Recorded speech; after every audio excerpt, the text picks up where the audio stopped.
Board Member Dufer, Present. Board Member Lambert, Here. Board Member Moore, Present. Board Member Olson, Present. Board Member Stuteville, Board Member Thomas, Present. Vice Chairman Shear, absent. Chairman Craig, absent.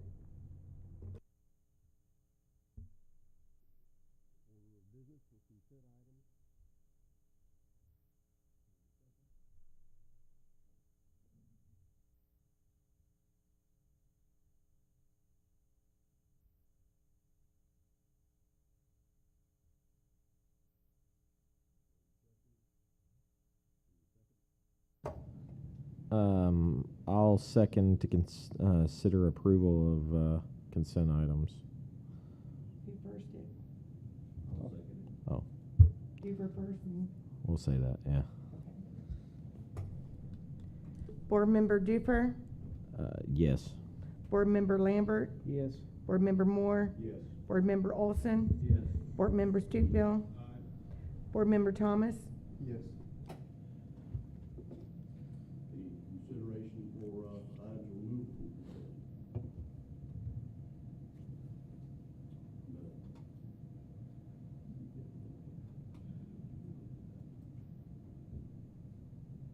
Mr. Airport Manager? Yes, sir. All right, so, I know a lot of people kept asking. There we go. There we go.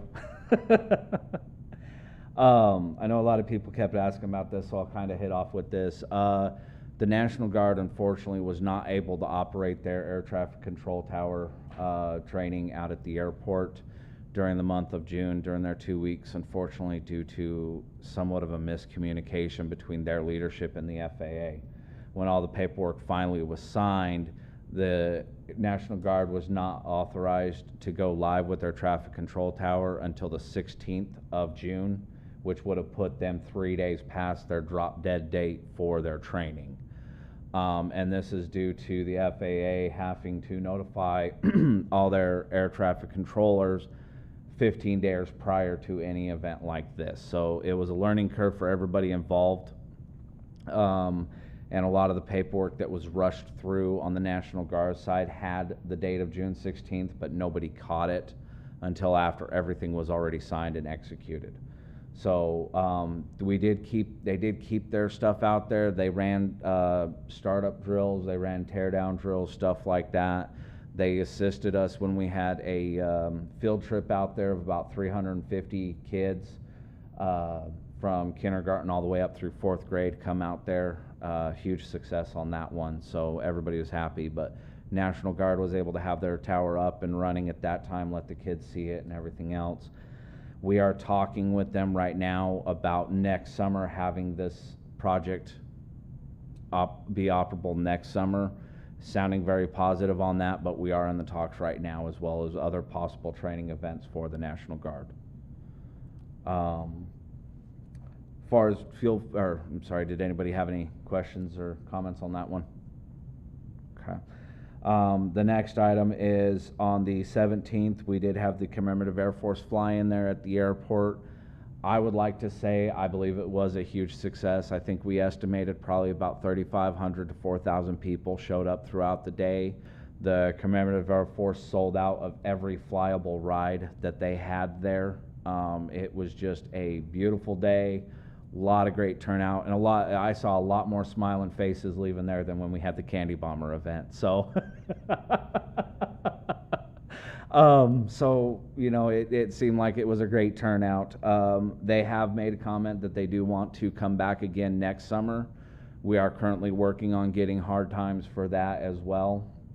So as soon as we have something finalized, we'll start publishing it out earlier than what we did this last one, and being able to move forward with hopefully getting them back here with bigger aircraft and more aircraft this next time. And then right now we're currently going through the process of re-signing all the hangar leases at the airport. I am going to work with the city attorney on trying to get this to be the last time everybody re-signs the contracts. And from here on out, what we do is we just go to a automatic annual renewal on the contracts until somebody gives us in writing that they're leaving or something along those lines. But I don't, personally, I don't see the point of re-signing the same lease every single year when nothing changes.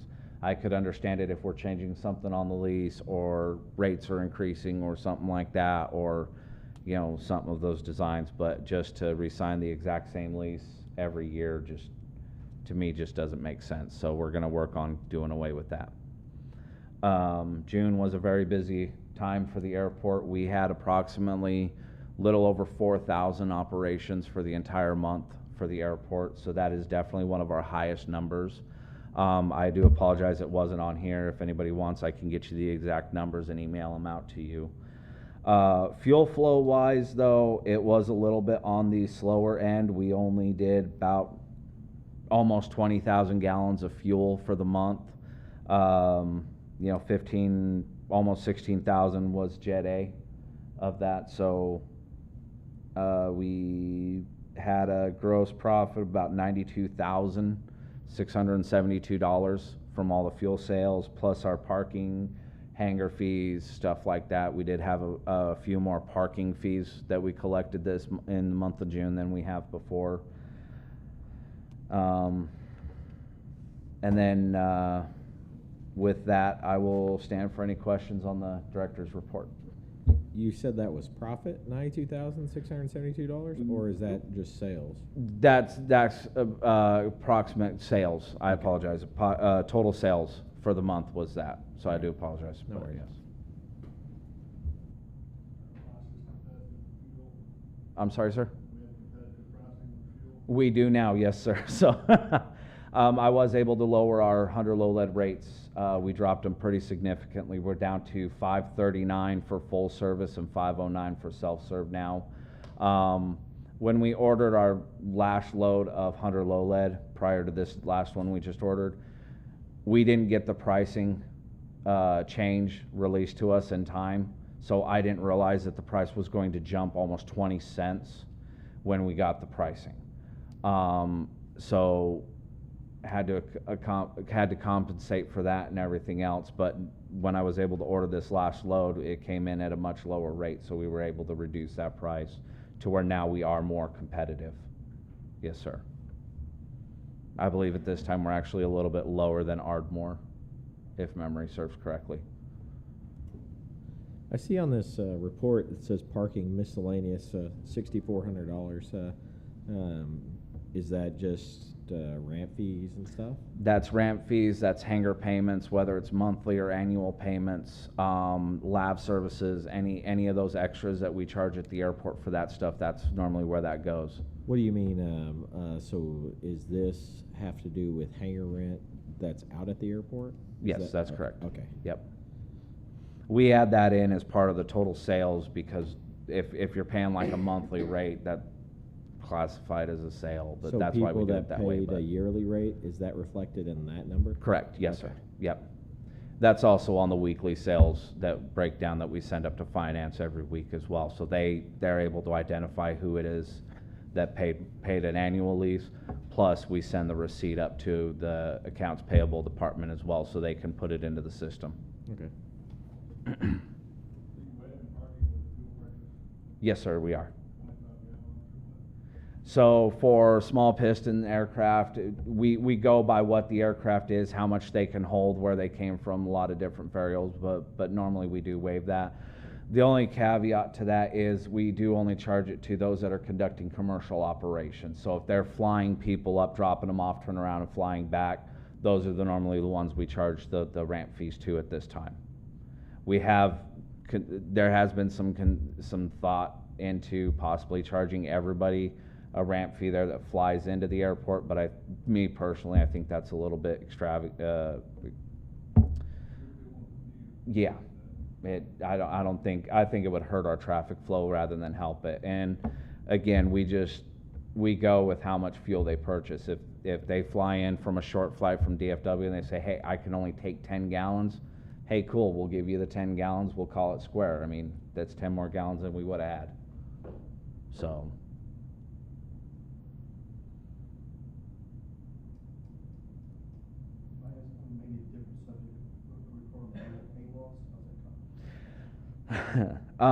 So we just got it on the council agenda for next week to, we had a bit of a hiccup on the bid opening process the last time, a little bit of an error citywide on the last opening. So one of the bids was opened in person. Another one of the bids we didn't realize was here until I think it was like an hour or so later. So per the advice of the city attorney was to reject those bids and then go back out for the bid process. So what's going on the city council agenda for next week is what we're gonna do is put out to accept the FAA grant to keep us in the grant cycle to be able to receive that grant in the max amount. I believe it's $325,000 for the entire project. Now, those prices could come in lower given the next bid. We just got to wait for the next bid. But we have to get it to where we can accept and approve the grant to keep us in FAA's grant cycle. If we don't get that next week, then we do fall out of the grant cycle. We lose that funds for another year. So we are working that right now. So if we can't accept the grant funds in their amount, and that's something that will be brought up at next council in regards to that. If we don't get the grant, it could possibly delay it even longer than that, because a lot of times with the FAA, if you lose out on a grant cycle due to administrative error or clerical error or anything like that with the city, it leaves a very bad taste in the FAA's mouth. So they tend to look at cities that do that, less importantly as cities that actually follow through with everything that they're doing. So we're doing everything we can to make sure we get this project completed. And our program manager with the FAA has been a great help with us too. She's really digging her spurs in with the FAA and giving us all the little background pointers and everything else we can get. So. But there's no reason that it's going to council. I mean, it should be accepted. I would assume so. I see no reason why it wouldn't. I mean, we've already done it once before. It's just because of the whole issue that's going on right now, we do need to re-accept it again. Okay. But are we on a time crunch with when the bids have to be received again for the funding from the FAA? A little bit, but it's not as hurtful as if we don't do up the pre-approval to accept the grant amount. That really is what's going to determine if we stay within the grant cycle or we fall out of the grant cycle. Because as long as we agree to approve it, KSA can start getting the grant writers up and going. Lauren can start, or our FAA program manager Lauren can start working her ends as well to get the grants going and everything else like that. So once we have the bids done, it's a very quick turnaround time and we can get moving on the project. So the likelihood of missing out on the grant is pretty small. If it doesn't get approved, if it doesn't get approved, it's huge, but if it does get approved, it's very small. Okay. Yes. But if we lose it, the opportunity for it to perhaps be installed in Ardmore, something like that, or another airport. Oh, as far as the TAF? What we're excited about is the TAF. Right. So I'm still working with them on that. I'm actually trying to get that moved up to get it installed with our current system. So that we're not at risk of losing the TAF. No. Correct. No, it's not. Yeah, I'm working with Norman right now on trying to get the TAF put in place right now, and then it'd just be a simple switch over once we got the new system in place. Yeah, the assumption was that TAF was tied into the Mayflower. The only reason why it was tied in with the project was because the new system would be a little bit more reliable than our current system and everything else. But in all actuality, it is two separate things. And that was per my discussion and NWS out of Norman on what would be the best time to put it in. And they were kind of suggesting put it in after the relocation and Yeah, that makes sense. yeah, that whole project was complete. So, but no, it's two separate entities, and losing the AWAS wouldn't constitute necessarily losing the TAF. When you say TAF at your ranch. They're working the paperwork right now, so as soon as I have something, we'll get it pushed out, so. Back to the fuel cells, you fill 3 times as much fuel out of one truck and do self-service? Almost? Yes, sir. A lot of people are preferring our full serve because, one, we wash their windows. You know, we take care of all the bugs and stuff like that. It gives them a chance to get out, get in the cool, especially in this heat. They're really eating up the full serve in this heat. You know, gives them a chance to get out of the heat, get into the cool air, get a drink of water, relax a little bit. Some of them have been just doing quick turns, getting off, using the facilities, getting a quick drink, getting back on and going on the road.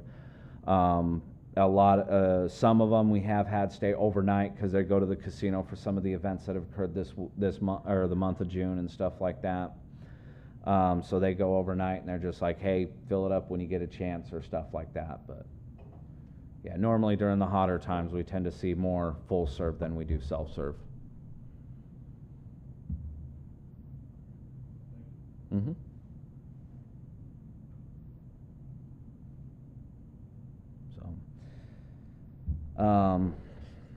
I guess I'll go ahead and just mention it. This really wasn't normally part of my monthly report, but we really didn't have another place to put it because the agenda got dropped a little bit due to some of the changes going on within City Hall right now.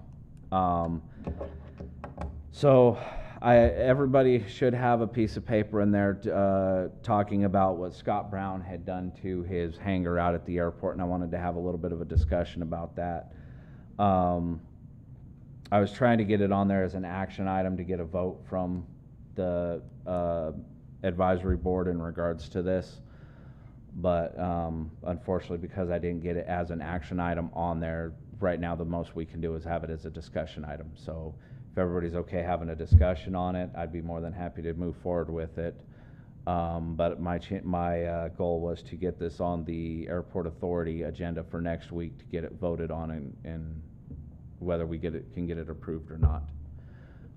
Basically what had occurred was under prior administration at the airport, Scott Brown had replaced his hangar door with a hydraulic door. I'm sure some of you have seen it out there. He spent approximately about $40,000 out of his own pocket to replace that door. Under the previous administration, one of the agreements was he would have a reduction in his hangar rate on that hangar from $410 down to $210, with the $200 reduction up to approximately 17 years. And that was to kind of recoup some of the cost of that large upgrade. Sure, many of you know, across the nation, stuff like this happens at airports a lot. People will invest money into hangars and stuff like that for major upgrades and improvements and things. And when stuff like that happens, a lot of times with those airports, they'll take it, and work with those tenants to give them a little bit of a reduced rate because they're adding a valuable and viable asset to that airport. This new door on this hangar will be a viable asset for the airport once Mr. Brown leaves, because per that agreement is that hangar door will then stay with that hangar. And now this allows us to park much larger aircraft, up to, I believe it's a CJ1 that we can fit in that hangar now. Not to mention we'd also be able to turn around, lease that out for a larger monthly rate than we currently do now. So my recommendation, which I had actually sent up to the previous city manager for approval, was we go ahead and honor that agreement that was made under the previous administration and move forward from here on this. And if we have any other major upgrades or updates or something like that, it would be brought before the advisory and authority boards prior to the project actually moving forward. Now with that, I'll stand for any questions. This agreement was made prior to him installing the door? It was actually made prior to me taking over as the airport director. It was made under the prior administration, and it was apparently discussed and everything and agreed upon before he put in the door, and he was given the go-ahead to do the door. Correct. It was just verbal at that time, sir. So, It was pretty well known by other people at the airport that it was a conversation. I mean, like Josh said, it was never in writing, but that was the reason that he did the door, is because this was an agreement. Reason I said anything is he's going to present it to the new city Yeah. council. No, I think they're going to have questions. I think Mhm. one of the questions they're going to have is, how did you come up with $200 per month? Reduction. I mean, you came up with a number that was 17 years. I guess that's the question that is going to be asked. the math so the reduction in rate that I am proposing in here is what was originally offered under the prior administration. Now, that's prior city manager, that's prior airport director, before I actually stepped into that role. So I didn't really have a whole lot of participation in that talk. However, it is one of those things that I feel that that's reasonable because, one, it doesn't raise large red flags with the FAA in regards to the hangar rates, collecting the rates and charging the rates. I'm sorry, sir? Does not. It does not raise any red flags. If we were to increase that, say $300, then the FAA is going to come up and say, okay, no, we got an issue with that.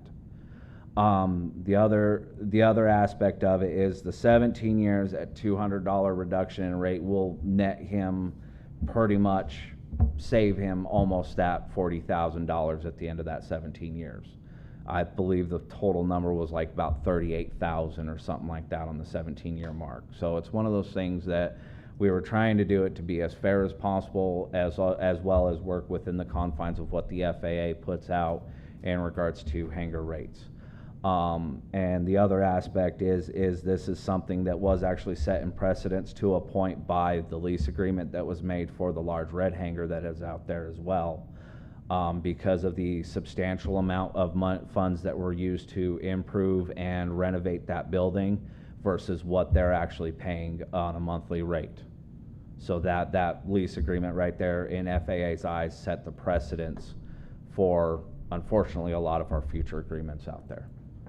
And this is following in line with that precedent. See a problem with this being approved? I personally don't think there would be a problem because, one, we're still collecting rent on there. We're not giving the hangar for free to anybody. And per the agreement that will be in writing is, once Mr. Brown decides to leave, that door will stay at the airport even if it's before the full recoupment of the Something happens to 17 him, years. Let's say something happens to him personally, Mm-hmm. will it be able to go to his family and they continue to keep the hangar and? If that's the way they want to do it, or if they just want to pull out completely and put that hangar door back up for lease, that hangar door would stay on that hangar. It would not leave the airport. It would stay there. So again, it's a very viable asset. It's a safe asset that we're getting, and we can get larger aircraft in there than we can right now, or than we could before. I have no problem with it. There's nothing in writing. Right. I can see that a few members of the city council questioning this. Absolutely. Do you need a recommendation from us to say yes, continue it?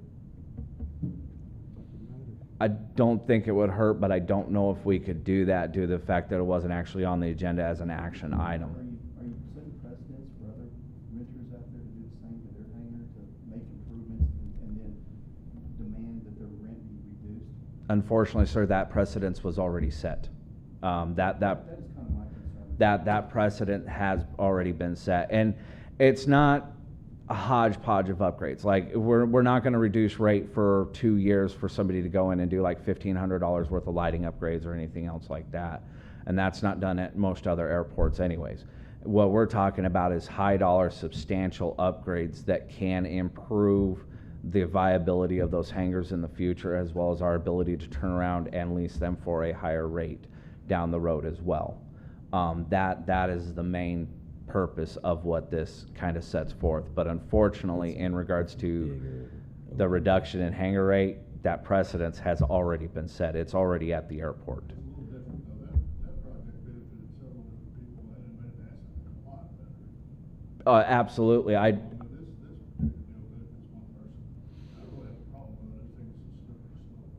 And I do. Is the city gonna take on the maintenance and insurance and all that from now on for that door? We have not done any maintenance on that door, nor do, right now I intend on doing the maintenance on that door at the moment, because none of us out there have hydraulic experience or anything like that. So, as of right now, the maintenance would fall on Mr. Brown. Mm. Yep. Well, you can fix this precedent with the new lease that you're fixing to put out.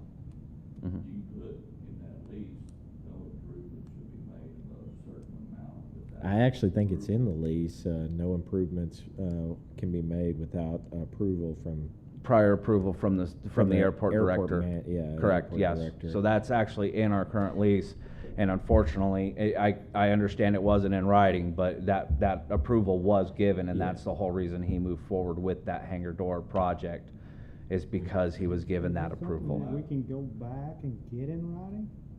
I mean, can he not say, oh, we need to keep everybody straight? I mean, Mhm. can they not get it in writing with him, and then that way he knows, they know, everybody's in on it?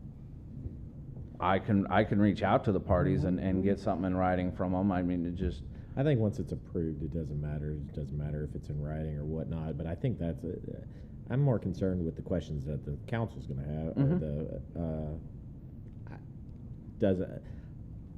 I know that the agreement that they made is exactly this, so it should be fulfilled. I mean, Right. I get that. I'd be very upset if I was somebody and it wasn't, you know? Mhm.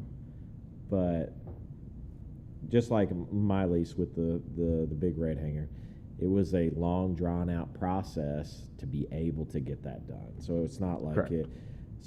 and it was, you know, a paper trail kind of deal. And so I think if we're going to set precedents, like, there needs to be a paper trail in the future. It can't just be, you know, what, you know, the airport manager says or whatnot, you know what I mean? And I fully agree with you. The only reason why I'm bringing this before at this time in this condition is due to the fact that if we basically, if something doesn't happen on this, we do run the risk of him actually pulling that door out. And that's been one of those comments that has been made to me, is he's either gonna sell it off or he's gonna pull it out. So my thing is the biggest thing I bring this forward for is, again, honoring what was already discussed and agreed to prior to him actually putting the door in. And I have no qualms, if everybody would like it in writing, I have no qualms on reaching out to both parties and saying, hey, I need something in writing on this. I'm absolutely fine with I that. think he needs to be protected. I personally think he should be protected in that. Mhm. That's what I'm concerned about. You know, Verbal they agreement. shouldn't be able to come back and say, hey, no, we're not gonna do that now. Well, how are you gonna put it on the agenda? So that's the key right there, is, what, it's gonna be a consent item on the city, or I mean, It would actually be a Authorities. discussion item. I would put it on there for discussion and possible action on approval of this. I mean, so that's his paper, it says, hey. Right. you know, you can't But get- I could even make a request for him to show up at the advisory board meeting I'm sure to he will. explain it. I mean, that's not he's already been more than happy to do that. It just, again, it's one of those things, I see the free fall from this. I see the precedence that is being created, that has to a point been created out there as well. And I know it's continuing the downhill slope. This would be one of the last items, though, because of the simple fact that, as you brought up, in our contract, it does state without airport director's approval. Yeah, and he Um, had that. so And I it's mean, one I of get those that. things that at that point in time, it comes down to, okay, what's gonna be financially viable for the airport to do? What's gonna be financially viable for the tenant to do, should they wanna do something like this in the future? And I mean, it could come down, if it's a $80,000 improvement, I could still come back and say, okay, I don't think it'd be viable afterwards, I'm not going to approve it, or, yeah, that's viable, I will approve it. It's all taken on a case-by-case basis, which is most everything at an airport. The only reason why I bring up that the precedent has been set is because of the last hangar. I understand it benefited a lot of people. This one, honestly, should Mr. Brown leave, will definitely benefit the airport, because again, we get a larger hangar that we can store larger aircraft in and rent out for a higher rate than what we could get with our old standard door on there. What door It replaced one of the bifold wire lift door. It's just a high lift door, so it goes up 2 feet higher. Yeah, it's It gives them direct clearance in line with almost the roof on it than what the door previous, because the door previous, as you said, it was about 2-3 feet of difference on there than what we could actually get in, which now again gives us bigger aircraft we can get in there. 'Cause we can, it's a much improved hangar. yes. I mean, maybe the city should even think about doing that on the other hangars there to increase that. I'm not kidding. I mean, No, you're talking about it's a Yeah. safer Mhm. door, but Big time. the deal is you can charge for it, right? Because you can put a jet in there, and Yes. So I mean, that's something that I think the city should look into. Oh, absolutely. There have been a few discussions I've been having in regards to some different items out there and stuff like that. That haven't been public conversations yet, and when There's we 3 get- other hangars just like that on the field, right? Just like his, Correct. Yes. without the door. Without the hydraulic door, correct. His is the only one with that hydraulic door. If we could do that capital improvement or some project or something like that down the road, then yes, we could convert all three of those extra hangars to the hydraulic lift, which would allow us to fit larger aircraft in all 3 of those. The problem with capital improvements, the FAA is never gonna give you that funding until you meet every other project you have. Well, it wouldn't so much be, so yes, on AIP funds. Now, we also have the BIL funds that don't necessarily fall under the same category as AIP funds. And that's the bipartisan infrastructure legislation bill. That's the one that was, I believe it's like $25 billion. 15 billion of it was for airport infrastructure, 5 billion for terminals, and 5 billion for air traffic control towers. So we could actually get it put under the BIL funds as a possible project. Unfortunately, it probably wouldn't be for a couple years down the road, because right now we're working BIL funds for possibly a new fuel system out there for the Jet A tank to get that one replaced, get it out of here. We're working BIL funds to help us repaint and restripe the runway and taxiway out there, try to get that all looking good, as well as possibly doing some rubber removal out there on the runway as well. So we do have some pretty important projects coming up that we need to get to use those funds for. So a couple years down the road would be when we'd be able to look at possibly utilizing those funds at that time. AIP funds are where you where the FAA works at runway centerline out, and they look at those projects that way. So those would be those funds that you would be talking about. So.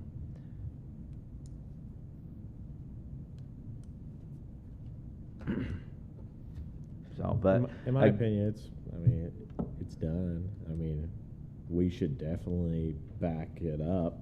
Mhm. You know, it's a done deal. It was made, and it was known that it was made, or the deal was made. Right.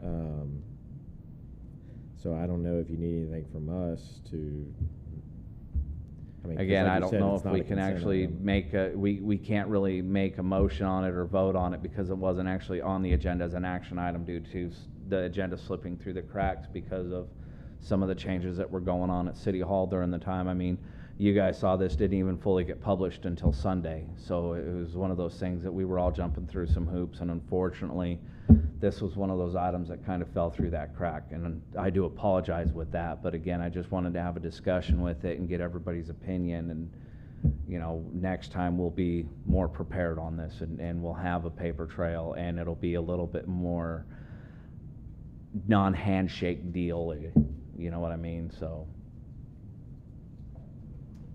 I would know what doing was Mr. Brown's contractor, he probably never does those satellite work. Right. So. I agree. I mean, that, you know, I knew that this was going on, you know, with the prior administration, and you know, it does say in the hangar leases that you have to have the airport director's approval, and he did get that. it's just, there's better ways to go about it, right? Originally, when this was presented to me, I had assumed, and that was my screw up there, I had assumed that there was something that was written down on this, but going back through old files and everything else, I could not find hide nor hair of anything in regards to this hangar upgrade on paper. So, yeah, I was under the same mindset. I had figured he'd have something in writing, have something drawn up prior to actually moving forward with the project. But upon reviewing all the old files that I had and everything else, I couldn't find anything on it. So it was one of those things I was kind of left, if you will, between a rock and a hard place with this improvement here. And part of it is ensuring that this doesn't happen again moving forward. I mean, it could happen. I mean, maybe not in the same fashion, right? Right. I'm okay with, you know, I mean, obviously, I've benefited from this same deal in the past. It's just that I think in the future, if things are going to happen like this, then, you know, significant investments into the airport. See, I had to go before the airport authority before I even started doing anything, and so that's the only thing I could say is, hey, we need to make sure that something like that. Well, because and that the lease makes it to where, I mean, he did everything that Right. he should have per his lease agreement with the city, and so. And I what you get bring that. up is exactly what should have happened. It should have been brought before the advisory board. It should have been brought before the authority prior to moving forward with the building, with the removal of the old door and putting in the new door. It absolutely should have. And What's I, gonna protect him if he has nothing in writing? What if somebody comes up later on down the road and go, and you know, this can happen, that, hey, we ain't got, there's no paperwork on that, that ain't happening. Well, I So think how one- can we protect him? Once it's approved by the authority, he's Yes. protected, right? Correct. Yeah. That- Once it's approved, we'll actually have it drawn up with the attorney and everything else to where it'll be signed and executed and everything else to be official. And then it'll go into his hangar lease, and that'll continue to be in there as a reflective piece of paper on that. Yes. And if hangar leases change, and obviously they will over time. Correct. It's still. It's only prorated. $200. If we were, say, 3 years down the road, we decided to up the hangar rates $200 more, his would only count 200 off. It wouldn't stay half the whole time. It would just be 200 total. It wouldn't fluctuate given the increased rates. So, As long as he's got something in writing that protects him. yes, sir. We would absolutely get something done up in writing. Yes, sir.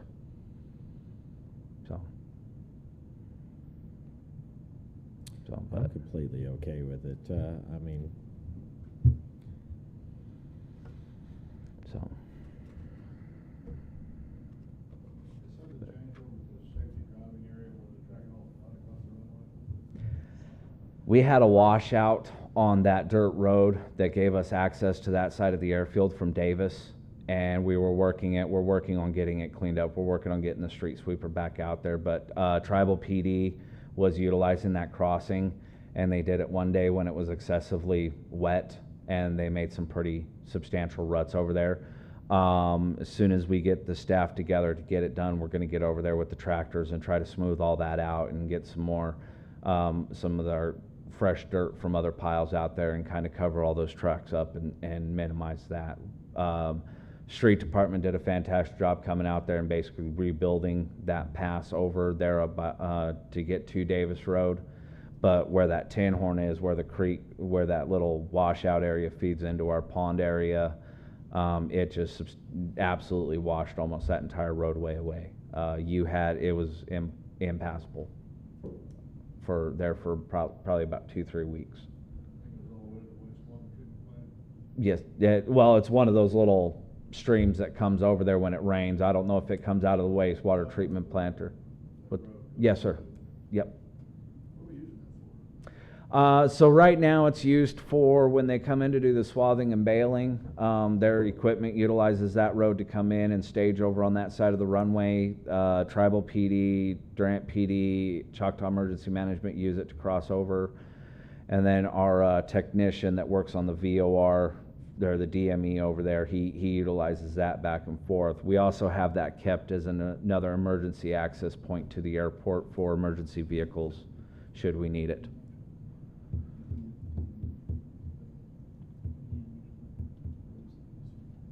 So, You said we have DME? Is that what you were saying? He was asking if the DOR was still available, since it's been decommissioned, but I believe we can still get the one. Huh. So we do still have it, yes, it's strictly for military purposes at this time. Look at the section on it shows, yeah. Mhm. And then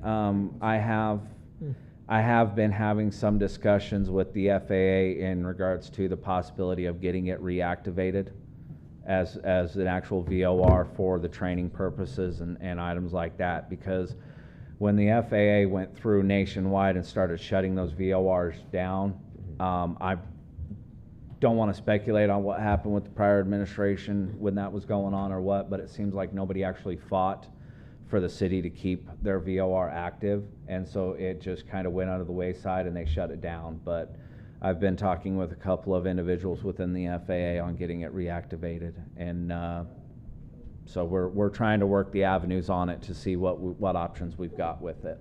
That would be wonderful, but I'm not very optimistic. I think They call them, it's this MOD, minimum operational deck. Right, It's a right. nationwide shutdown of VORs. Yeah. I tried when it came out, I was told to get it. Because I know I was running Clovis, the airport up in Clovis when they were doing that, and we were having meeting after meeting in regards to our VOR at that airport, and we were actually able to keep it up and running. But prior to me leaving, I don't know what happened to it now, but I know we were able to keep it up and running.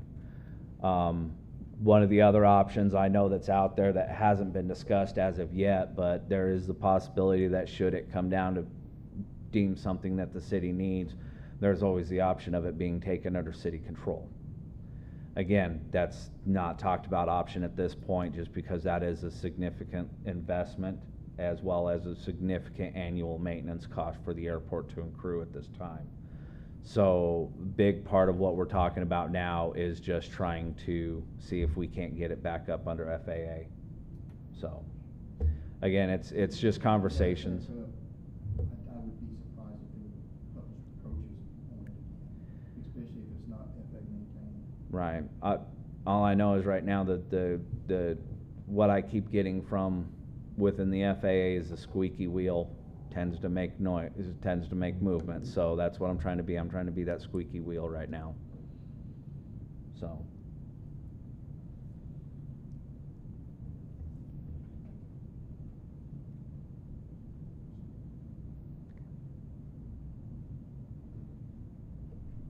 That's pretty much all I got. Yep.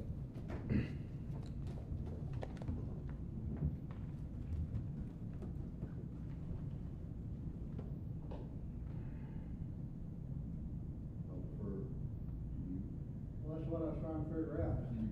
Hand the torch over. Number 4, administration. We don't have anybody from administration. And number 5, new business.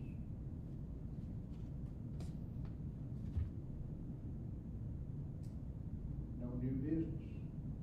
Then the last item on the list is adjournment. I'll second